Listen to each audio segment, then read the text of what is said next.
Hi, everybody. Welcome back. Sorry for all the technical difficulties we had this morning. I'm hoping that everything's fixed, that we can go back to this room and present from this room.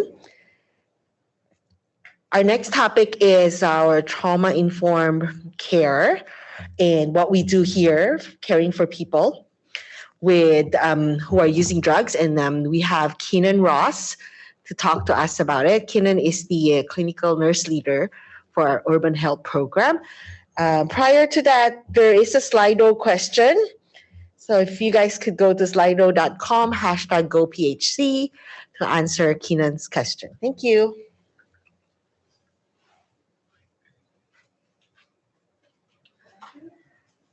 We have like 40 people. Okay. Yeah. You might get 10 responses.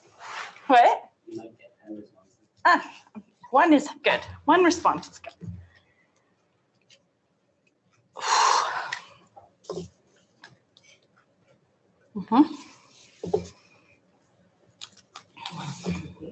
These are all good answers.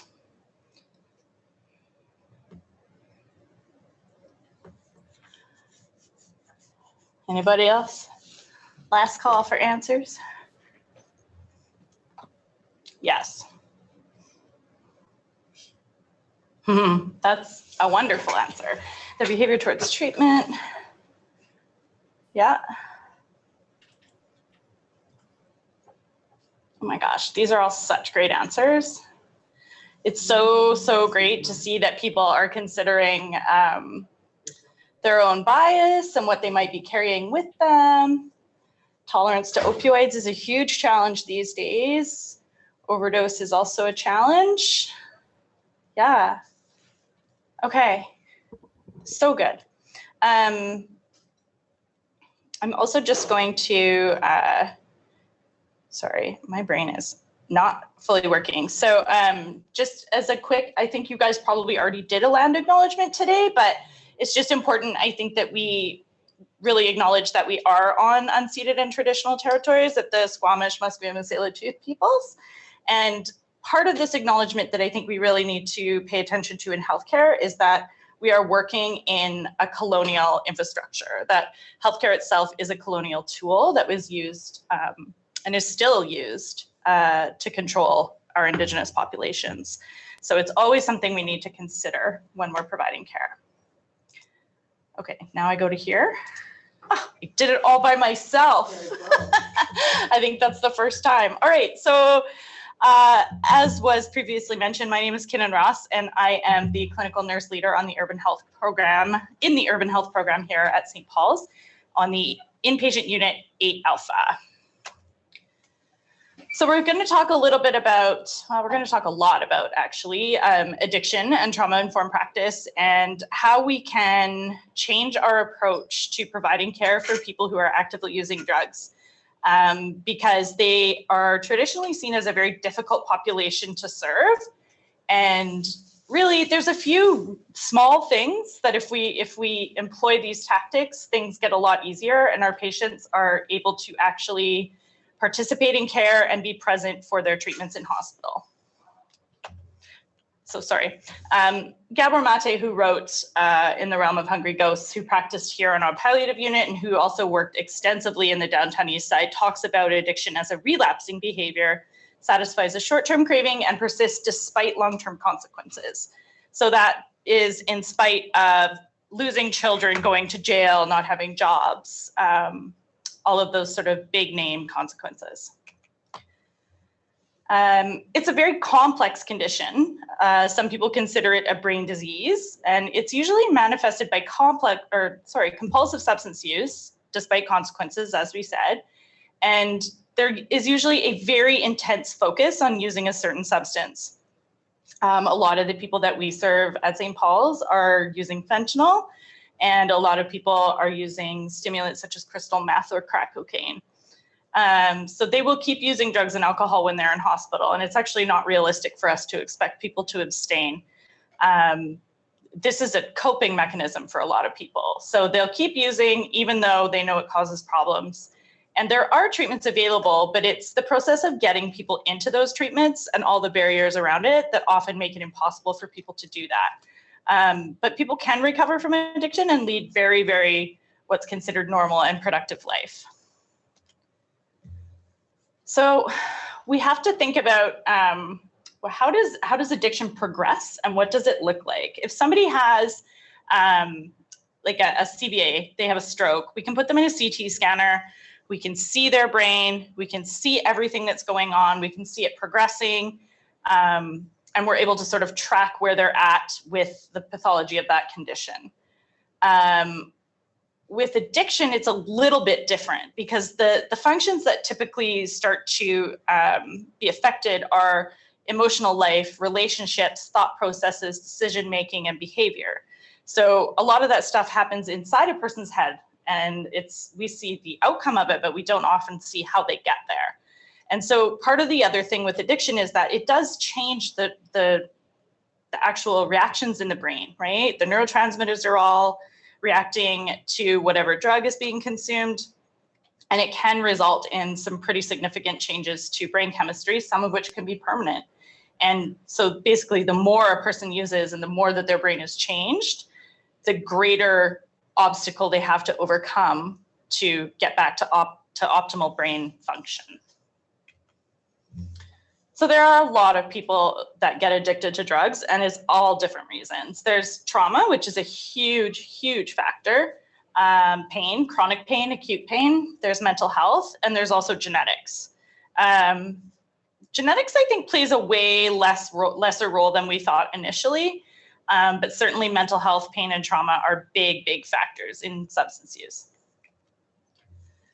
So trauma is it's sort of a buzzword these days. You know, you hear a lot of people talking about it, and it can mean a lot of different things to a lot of different people. But in the context of this presentation, we're talking about an experience that overwhelmed an individual's capacity to cope.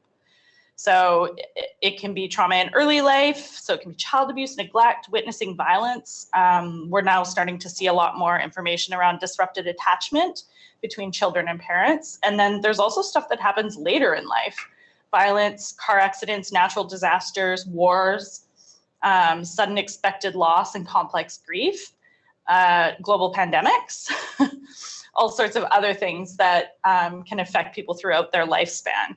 And you know, what is trauma to me might not be trauma to somebody else, and vice versa. But if it's devastating to me, it can have a really huge impact, not just on my physiology, but on my emotional health, my mental health, and my ability to cope. It's a lot of types of trauma. There's like a single incident trauma, complex or repetitive trauma, developmental trauma, intergenerational trauma, and historical trauma, which we're seeing a lot of in our Indigenous populations right now. And then there's primary trauma versus secondary trauma. So primary trauma is something that would happen to me, and secondary trauma is something that I witnessed. So I find these sort of comparisons to be really helpful when we look at what trauma causes and what drug use causes or produces. It becomes very easy to see why people are using drugs to deal with their trauma symptoms. So depression and anxiety, anger management issues, compulsive and obsessive behaviors, dissociation is very common, being very overwhelmed with memories of trauma, lots of nightmares. There's a lot of difficulty concentrating and feeling distracted by intrusive thoughts. Fearfulness, emotionally numb and flat presentations. A lot of people lose time and have memory issues. And then there's always suicidal thoughts, sometimes homicidal thoughts. And then when we look at drug use, people report feeling euphoric, they get calm or relaxed, there's a sense of escape. There's a feeling of being free and safe and included. There's a camaraderie amongst people who use drugs. There's an ability to focus and complete tasks for a lot of people who have like ADHD or things, situations like that. And then there's this notion of sort of being like strong or unstoppable. And I think that really sort of speaks to, you know, that helplessness and fearfulness that people feel in trauma. When they feel strong and happy, things get easier. And there's also that sort of like giddiness and lighthearted enjoyment, like nothing is so serious and, you know, everything's going to be okay. I mean, our systems in themselves cause a lot of trauma, particularly to people who use drugs, which is really ironic when you consider that people are using drugs because of trauma. So the more pain that you cause people, the more you shame and isolate them, the worse they're going to feel about themselves, the more suffering you impose, the more you strengthen their need to escape. If you wanted to design a system to maintain drug use and enhance the profits of the illegal drug trade, I would design the system you have. And this is another quote from Gabor Mate talking about the war on drugs and just basically how historically we have created the situation that we're currently in with people using drugs as far as criminalization and ostracizing people. There's a lot to it. So if we're effectively going to care for people who use drugs, we have to look at trauma-informed practice. And these are just 4 sort of basic points that we can look at, and I'll sort of enhance them a little bit. And I apologize that this is really nursing focused. I recognize that there probably are other disciplines watching this, but just sort of think about how it could apply to your role in patient care, because I think the more aware the whole team is of the need for these steps, the easier it gets to have sort of like a conducive team approach. So the 4 principles we'll look at are trauma awareness, emphasis on safety and trustworthiness. So how do we build trust? Opportunity for choice, collaboration, and connection, and then strengths-based and skill building. So the very first thing that we need to understand is what a trauma reaction can look like. What is somebody who is experiencing trauma? How do they present? And sometimes none of these things happen, but these are just sort of standard trauma presentations. So there can be sweating, a change in breathing. Some people hold their breath or they breathe really quickly.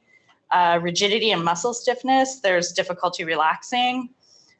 Floods of strong emotions. We see this a lot in patients where they'll just have a huge outburst of anger, and maybe they're screaming and yelling, or maybe they're super sad and, you know, weepy and sort of hopeless. Rapid heart rates, a startle response, and flinching.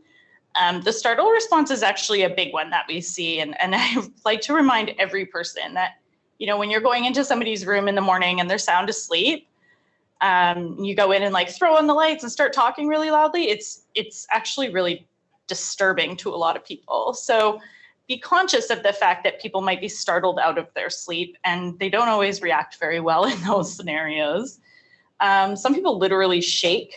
There's this staring off into the distance, which is sort of like that dissociation thing where physically they're with you, but they are not connecting to anything that you're saying.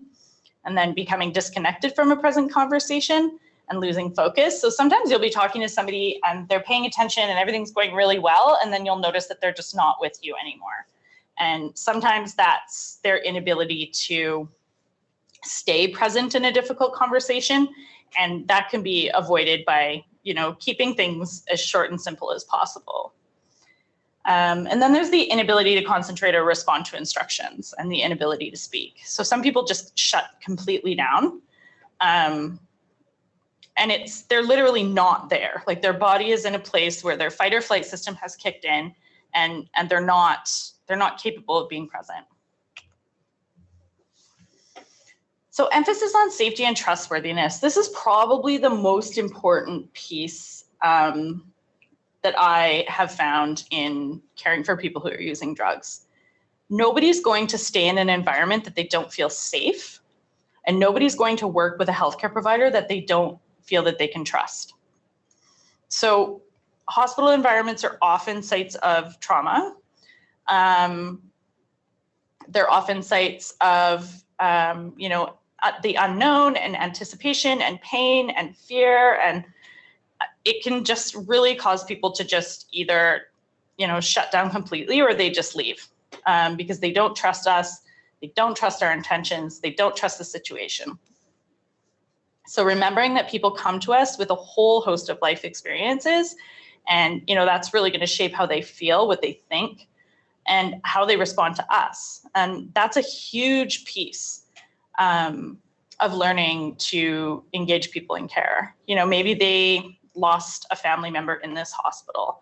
Maybe they, were hurt or abandoned in a hospital. And I mean, really, when you look at all of the stuff that's been going on with residential schools lately, St. Paul's Hospital looks exactly like a residential school.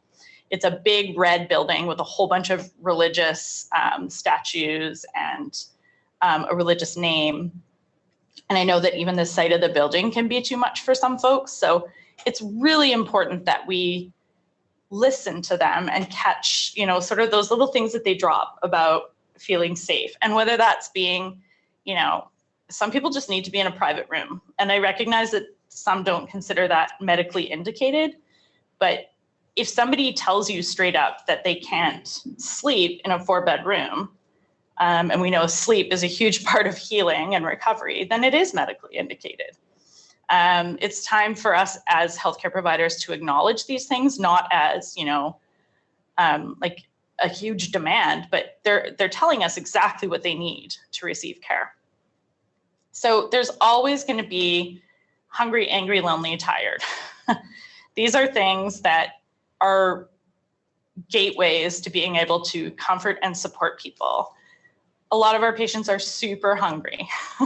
We have snacks. We'll make sure that meal trays are ordered. We'll make sure that there's extra cookies around, things like that.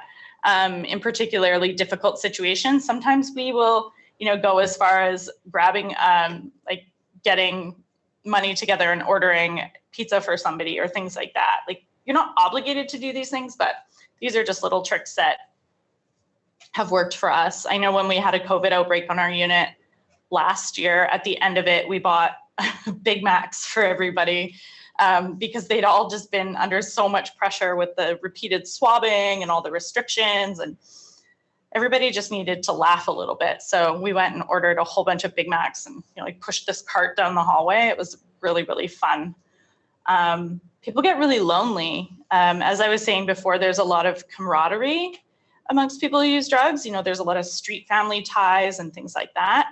And being isolated and alone in the hospital can be really difficult. So we try to encourage people to have their visitors when we're allowed and when it's permitted. And then the fatigue factor is huge. A lot of the time, if people are living rough or they're living on the streets, they are not sleeping.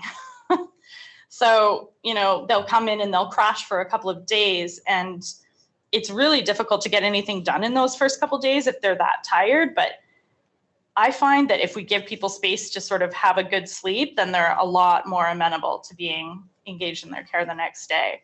And this idea that that's a waste of time needs to go out the door, because again, rest and nutrition are huge pieces of health. Some people have a lot of stuff going on outside the hospital. So they might have pets at home, or they might have, a job that happens here and there. And it's important that we remember that people have things they need to do. And if we sort of understand what those things are, we can tailor our care around it. Okay, barriers, perceived or visible. So things like patients who are homeless, who are carrying all of their belongings in a shopping cart, or patients who, again, have a pet at home, or patients who just cannot handle sitting through emergency. Sometimes we have to arrange for direct admissions with our community partners because people can't handle going to the emergency room. And that's something that I hear a lot from our Indigenous patients. They will not go to emerge. It's too traumatizing, and they've had terrible experiences there before. Transparency. I think it's really important that we are consistent and predictable to our patients. So, if you show up one day and you're having a conversation about the rules, then it's really important that we hold those rules. So boundaries is the next one. So we need to set boundaries for our patients, and we need to respect the boundaries that they set for us. So I think one of the things is, some people don't like being checked on overnight. So we come to agreements about how we can do that without disturbing their sleep. Or, they say to me, I don't want to have a male caregiver if they're a female patient. And, you know, we do our best to sort of support those requests. We gender cohort on our unit, and that's a huge piece of making our environment safe. Schedules are important, and consent is needed every time for every task. So just because somebody said yes to you yesterday doesn't mean that they are still saying yes to you today. And then the expectation piece between nurses, I think, is actually where it gets a bit messy, and between all caregivers, in fact. You know, if we're going to set rules and boundaries for people, then they have to be consistent. So, you know, we have a rule on our unit that we don't give out snacks after midnight. So a nurse sneaking a snack to somebody at 2 a.m. actually doesn't do anything to bolster trust or safety. So sometimes when we think we're doing something good, we're not. And collaboration. So understanding what the patient defines as safe and what we define as safe, right? Like, we think of the hospital as a fairly safe place, and we think of our colleagues as safe people, but that's not always the case. And it's important that if we notice that patients are, you know, sort of uncomfortable with a situation or a person, that we address that and we tell them that, you know, they're allowed to tell us what they need. So opportunity for choice, collaboration, and connection. This is a huge one. And I catch a lot of slack from a lot of people in the hospital for, you know, not forcing patients to go for diagnostics, or, you know, demanding to know where they are on the OR slate so that we can tailor their NPO orders in properly. If somebody doesn't want to go for a CT scan today, that's fine. They can go tomorrow. You know, and I think that if a person is really resistant to something, it's important that we tell them that, you know what, it's okay to make your needs known. It's okay for you to say no to us. We'll still care for you anyway. But then we can also put the responsibility back to them. You tell me when you want to do this, and then you need to follow through on that. Schedules, timing of medications, routes of medications, wound care, etc. So there's somebody sitting in a provincial pharmacy office somewhere that decided that methadone should be given at 8 a.m. And that's actually the reason why it's a standardized time, because there's no actual reason for it. And we need to consider that a lot of our patients go for daily dispensed medications. So if they're going to the pharmacy at 5 p.m. And we're waking them up at 8 a.m., they're, you know, it's not actually written in stone that methadone has to be given at 8 a.m. So we can talk to people and say, hey, you know, do you want to take this in the morning? Do you want to take this in the afternoon? Provided we do it within the policy, which is, you know, doses are 3 hours apart, it's fine. There's always ways to explain why medication timing is changed. Obviously, for things like antibiotics, which we try to keep on a schedule, we do our best to do that, and we do our best to make sure our patients understand why we're doing that. And that's, you know, that's important stuff, because the more people know about these things, the easier it is for them to participate in their care. I also always make sure that my ambulatory patients have a piece of paper that has their like antibiotic schedule on it. And I think that that's a really great way to empower people to get there and be there for their medication. Having a sense of personal control and interactions with practitioners who have more power than them is crucial to engagement and establishing and maintaining safety. We have power. We have power in the sense that we're in the uniform, we have the medications, we can discharge people, we can admit people. And it's so important for us to remember that, because I know, like, when I was a new grad nurse, I felt anything but powerful. But you still hold power, even if you don't think you do. And I think that this is something that we really need to work on. And, you know, some practitioners are better than others at the bedside. And it's important that we sort of help each other to safely support patients. So if you see something that's not right, you can quietly address it. A lot of this is language is really important. You know, there's this whole thing around addressing people as addicts, which is highly problematic, or, you know, urine tests as clean or dirty, which is also highly problematic. So it's important that we sort of get on the same page as that. get on the same page as practitioners so that we're, you know, really acknowledging the power of our actions and our words. Principle 4 is strengths-based and skill building. So honoring autonomy, you know, people are allowed to make their own decisions. We don't have to like them. We don't have to think they're the right decisions, but people get to make their own decisions and they have the right to live at risk. So a lot of the times people can get very, you know, emotionally and ethically challenged over some of the things that we see. And we just have to remember that our job is to support our patient to make a decision, not which direction they're going to make the decision in or what they're going to do, right? We just need to make sure that they feel safe enough that they can tell us what they're going to do. And the other piece of it is some people are really good at, you know, organizing themselves, and we need to really embrace that. We need to really make sure that people understand, you know, if you say like, oh, okay, we're going to do an MRI of your, you know, your left hip and this and that. And they're like, why? Like, they don't understand that that could be affecting their bacteria in their blood or things like that. This is another piece that comes in. We've run into situations where patients are using their lines to use drugs. And I mean, people are going to use drugs whether we give them a line or not. And they're probably going to use the line whether we say yes or no. So it's also like acknowledging that, you know, people are going to do what they're going to do, and there are safe ways to do things, safer ways to do things. So using a lot of harm reduction approaches in those situations. And the one last thing that I want to say about, sorry, I should have said this on this opportunity for choice, collaboration, and connection is, you know, one of the things that I've noticed is the way that we approach patients' bedsides.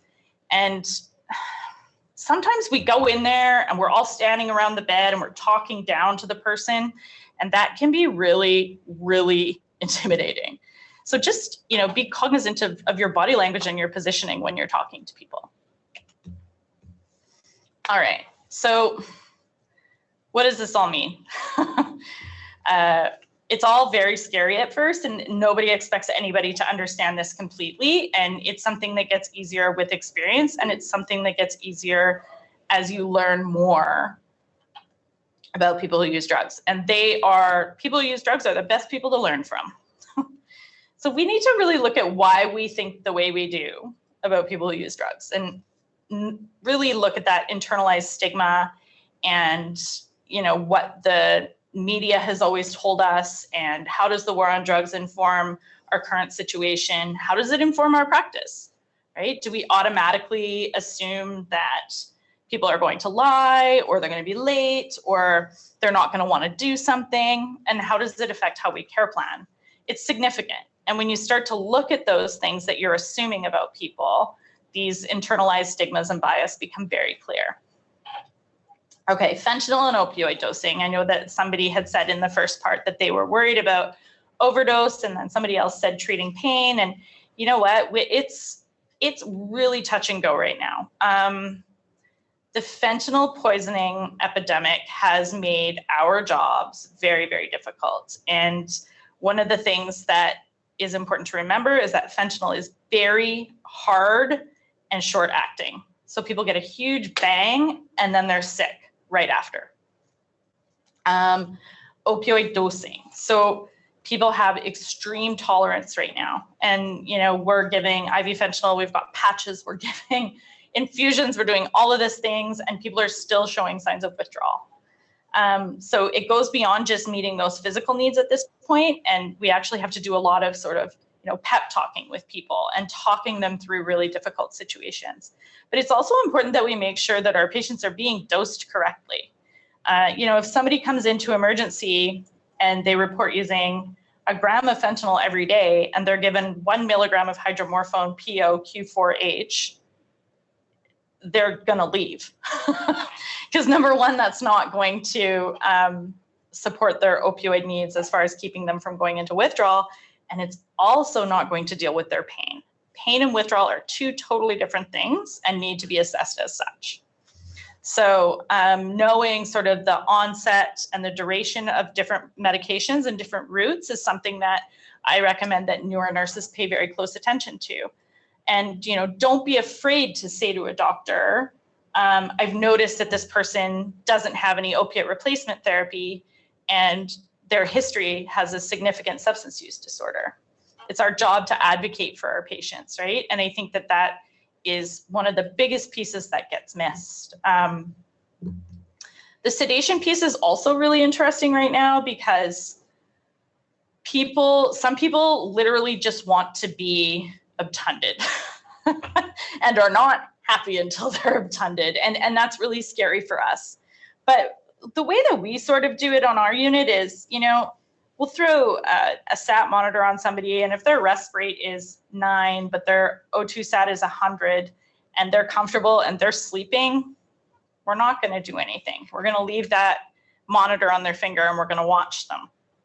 The risk, of course, I don't ever want anybody to be afraid to Narcan somebody, ever, but just keep in mind when you do that, that reverses all of the opioids that they've got in their system. They're going to wake up extremely withdrawn, and they're going to probably swing really far the other way, overdo it, and overdose again. So it's about doing sort of small things. You know, we'll give a tiny little bit of Narcan and see if somebody perks up and they wake up, then we leave them, right? We're taught in school that an overdose is, you know, it is an emergency. I don't want to say it's not an emergency, but we have all the tools in the world to deal with overdoses. Narcan is very effective. You know, we've got oxygen in the walls here. So if people's oxygen goes down, we can put oxygen on them. We can call it code blue and a whole bunch of people will come running. It's also a really important thing that we're encouraging our patients not to use drugs alone. And that includes at their bedside with the curtain closed. There's this sort of idea that urban health is like the Wild West and we let everybody do whatever they want, and it's not true. People are not allowed to use at their bedsides. So if you hear somebody say that, you tell them it's not true. We do not allow people to use at their bedsides. And we do have an overdose prevention site at the hospital now inside. It's staffed with nurses, and it's available for all inpatients to use. Okay, so how does this all inform our practice? Well, basically it means that, you know, we're all learning, things are rapidly changing, and the best thing to do if you're in a situation with a patient that you're not sure about is to get another colleague to help you or to ask the patient. You know, if I say to somebody, hey, are you in pain or are you in withdrawal? They'll be able to tell me I'm in withdrawal. And a lot of our patients are very, very wise about their dosing and what they need. And the idea that people are med seeking is stupid, because if they really wanted to get medications, they could just go get carries of hydromorphone in the community and self-medicate on their own, right? They don't actually need our drugs. And that's something that we need to remember. All right, so these are just some little examples that I've put together based on some situations we have seen in our unit. And again, nobody expects anybody to be an expert. That's certainly not, I'm not an expert by any means. You know, I roll with the punches and I screw things up all the time, but that's part of being a human and that's part of being a lifelong learner, which people in healthcare are. It's also really humbling to be able to say to a patient, you know what, I didn't handle that very well. It helps them see us as human. So we know what a trauma reaction could look like, and we acknowledge it if we see it. And that can be as simple as asking if a patient needs some space or if there's something we can do to make them more comfortable. Sometimes I can see that patients are getting really, really frustrated. Everybody's coming in and asking them the same questions, and then they want them to go here, and then they want them to go there, and they have to put a gown on, and they have to leave their stuff behind. And it's a lot, right? Sometimes people just need to go for a walk, or we just need to, you know, sort of cluster our care. And that's a piece of trauma awareness. A patient is frustrated and believes that we're not giving him the right dose of his methadone. We ensure that he knows when his PRN doses are and his larger doses are given. So there's the scheduled doses and there's the PRN doses. We call the addictions medicine consult team to come and reassess the patient if the doses seem inadequate. So that could be, you know, signs of withdrawal, sweating, a runny nose, a piloerection, Those sorts of things are very obvious, and patients can tell you when they're starting to get dope sick, and it's really important that you take that seriously. And then once the doctor sees them, if they increase the dose, you go back and make sure that it's actually effective, right? This is how we build trust with people, and it's a great opportunity for collaboration too, because they can build a relationship with us, we can build a relationship with the doctor, and the patient learns that, oh, okay, if I tell them I'm sick, they're going to help me. A patient says they need to leave hospital to go out and take care of some stuff at home, and we ensure that they know when their medications are due and ask if there's anything they need support with while they're out. Sometimes I give people bus tickets. Sometimes if somebody really needs to go home, and there's been a lot of stuff with animals, pets lately. Like people have cats at home or dogs at home, and they don't trust anybody to go into their suite. So, maybe they need to get downtown and back really quickly, and we do our best to support them. I also always check with people to see if they need harm reduction supplies on the way out the door. Anybody can hand out harm reduction supplies at St. Paul's. Doesn't matter where you are, what you're doing. If somebody asks you for harm reduction supplies, you can give them to them. We have them up on 8 Alpha, and I know Medicine has them as well. Pretty sure Emerge has them. They better. But yeah, and just ask people what they need. Sometimes they just want some sterile water. And this is a huge, huge thing, because if we're not giving them sterile water, they're pulling water out of a puddle, or they're pulling water out of a toilet, or they're, it's so easy to empower people to use safely. If you're uncomfortable with harm reduction supplies, there's a lot of ways to learn about them. We have a new AMCT consult liaison nurse who's available Monday. I think they're just Monday to Friday right now, but they're here too, and they can help. So just make sure that the patient also knows what unit they're admitted on. Like sometimes people come in and they're super out of it. They don't know what's going on. And then they're like, I got to go home and get my dog, or I got to go do something. And then they come back to the hospital and they don't even know where they were. So I always make sure people know what unit they're admitted on and what the phone number is in case they need to call us.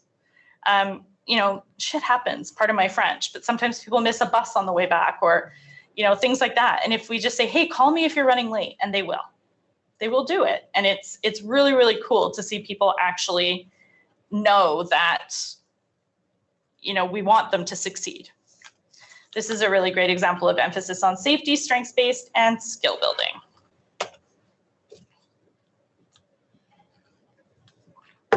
Okay, this is less common, but more common.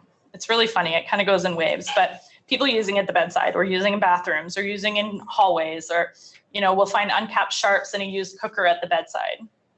This is a really, really important moment to talk to people about harm reduction practices. Make sure they know where the OPS is. Remind them that they can't use it at the bedside, because it's super unsafe, especially at night. If they go down, there's nobody there. We're doing our safety checks however often, but if they're down and we don't know, we can't help them. So opportunity for choice, collaboration, and connection. This is happening a lot these days, where we have patients who just actually can't inject anymore, whether it's due to scarring in their vasculature, or dexterity, or vision. A lot of people that injected for many, many years are now smoking their drugs. So that's a whole different ballgame, right? Because as we know, routes of administration, dosing varies, effect varies, the length of time varies, mechanism of action, like all of it is different. So it's important that people know, about vein care, so rotating veins, beveling up, making sure that they really clean the site. There was a whole group of people, there's a couple of harm reduction organizations from the States that I follow on social media, and they were talking about how a whole bunch of their patients thought they were supposed to use the alcohol swab after to stop the bleeding, but they didn't understand that they were supposed to clean the skin before and the periskin area. And as soon as they started sort of emphasizing this, infections went down. What we think is so obvious is not always obvious. So that's a strengths-based and skill building thing, because if I teach one person how to do it, they're going to teach 5 other people how to do it, or somebody else is going to see them doing it and ask why they're doing it that way, right? And people who use drugs are actually the most educated on these things, and they are on the front line. So they're there responding to overdoses and learning.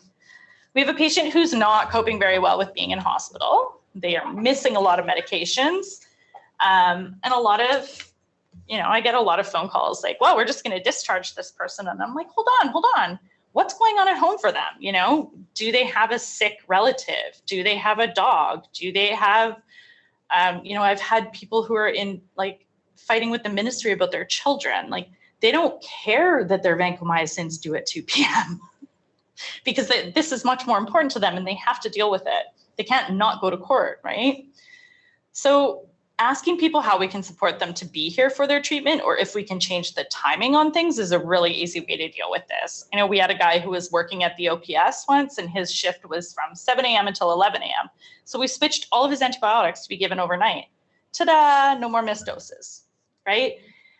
We can also talk to the pharmacist, see if we can group medications into smaller windows. Like it doesn't really matter if they miss like a calcium carbonate at 4:30 or whatever. If they're not going to eat dinner, they don't have to take their calcium carbonate before they eat, right? See if we can get things together. And then they know when they need to be present for it. And this is a really great way to look at the emphasis on safety, trustworthiness, opportunity for choice, collaboration and safety, strengths-based, and skill building. So that kind of hits all of them.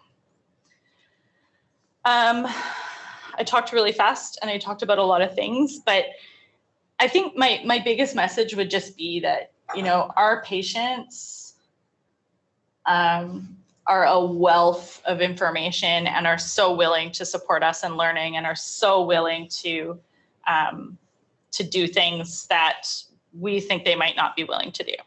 So it's all about building that rapport and, answering questions and acknowledging successes and sort of revamping care plans for things that aren't working, right? And people need time. So this whole idea that they're going to come into hospital and within 12 hours, they're going to trust us and they're going to get all of their meds and we're going to do their wound care and it's going to be great. And that's probably not going to happen. It might take you a few days, sometimes even more than that, of like bare minimum interaction to get people to be willing to engage. And that's okay. It's about their well-being. It's not about our satisfaction with delivering care. And I think that that's something that as an organization, we really need to remember. Hearing things like that's a waste of resources or anything like that. Like it's not. Actually, we're here to serve our community. And if that means that things are a bit slower than we think they should be, then that's how it is. It gets a lot more rewarding and, a lot easier to care for people when we actually are caring for people and not for the ideas of what we think we should be doing. So yeah, I got a really short little reference list there. And then there's a list of some books that are really good if you want to learn more about addiction. I also just finished reading Dr. Bruce Perry and Oprah did a book called What Happened to You, which has got an incredible explanation of developmental trauma, as well as sort of the feedback systems in the brain and what happens with repeated trauma, and just beautiful, very simple explanations of why things look the way they do in people who have experienced complex or developmental or intergenerational trauma. So yeah, I am around on 8 Alpha Monday to Friday, 7 to, it's supposed to be 3, but it never is. And Carlin, our educator's around and the liaison nurses are around. And yeah, just let us know if you need help. We're always more than happy to help, particularly when it means the nurses get to learn and the patients get to stay. What's the question? I'm gonna pull up your Slido. Oh, Slido, uh-oh. Just in Chrome. Someone says they used to work with you on T10 at BGH. Good to see you. Really? Where's the Slido? Not T10. There. Okay, this is actually giving chances though for a CT scanner, scheduled antibiotics that are being missed because the patient is off unit or unwilling. Well, we end up canceling things. And usually what I do is, if it's a patient we don't know what's going on and we really need to get a CT scan or an MRI to see what's going on, I will go in and talk to them after the first missed appointment and say, hey, this is the situation. It's really, really important. Would you like me to rebook it for you? And if they say no, then we got to find some other way to figure it out, right? And there are other ways to figure it out. Sometimes we treat things with antibiotics, and if it doesn't seem to be making a difference, then we go back and we say, hey, we actually really need to do this scan. And people are generally more trusting at that point and will come around. Antibiotics, sometimes we change from, the front line or the first line treatment, we'll go down to the second line treatment. And sometimes we have to go down to the third line treatment. Sometimes we have to get them on an oral agent and move forward with it. We don't want people to develop resistance, obviously, but we also want to give people a chance to sort of get used to it. It's really different with every person. So a lot of the time we're rejigging schedules. So yeah, that's it. Thank you. You are welcome.